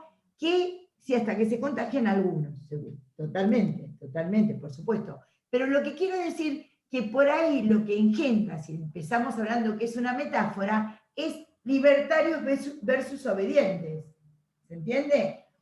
Como dijo un ministro, que por ahí no estuvo muy bien, pero dijo, los protocolos no son para libre pensadores, los protocolos hay que seguirlos. Entonces, todos, aparece la idea de ser un libre pensador con respecto al COVID. No sé, María Marta, esto... Sí, eso, también estaba pensando que una metáfora que me parece que se está construyendo, así como decíamos, bueno, el SIDA tiene que ver con lo inmoral, y el COVID tiene que ver con lo sucio también, ¿no? Porque esto de poner tanto de relieve la higiene, la prevención es con la higiene, entonces el que se enferma es el que se ensucia, el que no se limpia, el que no es higiénico. Y yo escuché varias de esas comentarios, ¿no? Como decir, no, pero si ustedes son muy limpitos, si ustedes se cuidan porque están todo el tiempo con el alcohol, a ustedes no les va a pasar nada, se enferman los que no le dan bolilla a la higiene, ¿no? Y bueno, y eso tiene una parte, digamos, de verdad, pero al generalizarse y al ampliarse y al que sea solo eso, va a generar prejuicios también, seguramente, va a generar, dijimos, bueno, no solo prejuicios, pero va a generar una representación social en ese sentido, es probable. Y también, como decía María Clara, representaciones sociales con respecto a, bueno, a cómo considero la prevención de la enfermedad, si es... Primero, como decían, ahí estaban poniendo, a si realmente existe o no, porque también se generó eso, es una invención, no existe, se llaman fue todo a propósito. Lo que está hablando la doctora Mainetti se llama teoría conspirativa. El hombre no fue a la luna, sino que fue una teatralización que se dio a publicidad, se televisó. Bueno, son las teorías conspirativas, claro, digamos, ¿no? Sí, exactamente, como que es toda una invención o que está todo calculado y pensado a propósito, y que en realidad no hay pruebas sobre eso, y lo que estamos viviendo son efectos globales de situaciones que bueno, vivimos en un mundo justamente globalizado, donde lo que sucede en un lugar impacta en todos lados. Eso es así, puede ser una enfermedad, puede ser una catástrofe o cualquier otra situación, o las cuestiones económicas, entonces lo local ya está perdiendo importancia porque es mucho más fuerte los impactos globales de las situaciones.